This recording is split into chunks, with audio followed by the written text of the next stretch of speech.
10,000 pictures.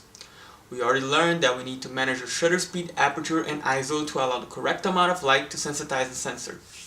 Now, to coordinate these elements, we need to figure out how bright a scene really is. The easiest way to establish how much light is needed to correctly expose a picture is to use a light meter or exposure meter. Studio photographers usually carry handheld meters. Those collect the incidental light and are really precise. This is a 1940 handheld light meter. It still produces a very accurate readings, it's just a little tricky to use it.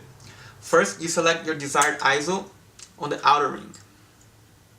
Then you open the cover and point it to the light. It should give you a light measurement based on foot candles right here.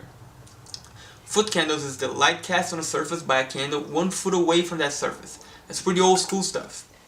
Once you have your number, move the inner ring, the black one here, to match that value, and you have aperture and shutter combination to properly expose the image.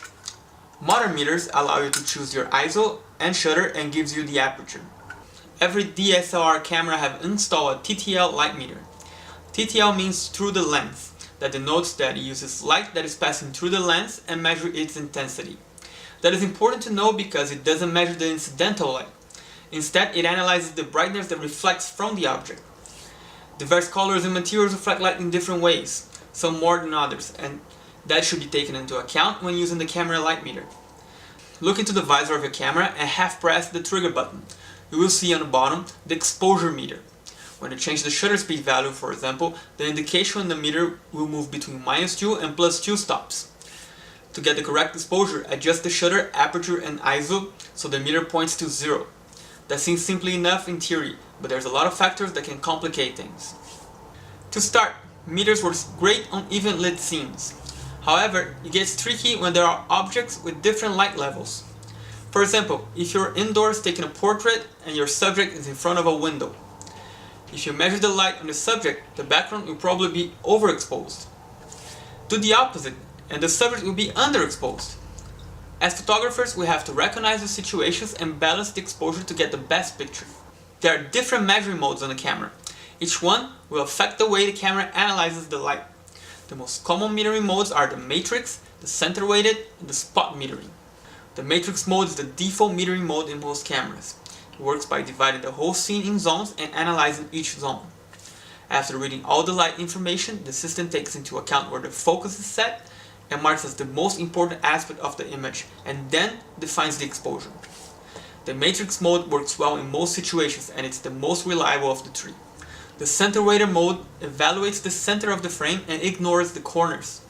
So the light measurement will only take into account what's in the middle of the scene. This mode works great when shooting portraits, where your subject is the most important part of the image. The spot metering mode only evaluates a small area around the focus point and ignores the rest of the image. It's perfect for photographing small subjects on contrasting backgrounds, shooting the moon for example, where the sky is dark and the moon occupies a very small part of the frame.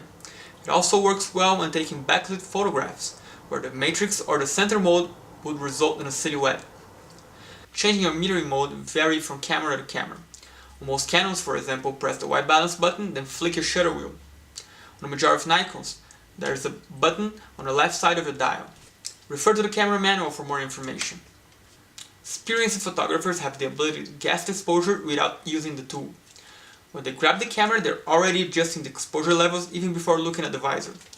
That is really handy when you don't have time to look at the visor, check the exposure, adjust it, and shoot it. Light metering can be tricky, and it will make or break your picture. Being good at it demands lots of practice. Switch your camera to auto mode and go outside. Try to expose on different situations, on the shadow, by the sun. Try different metering modes and see which works best for you.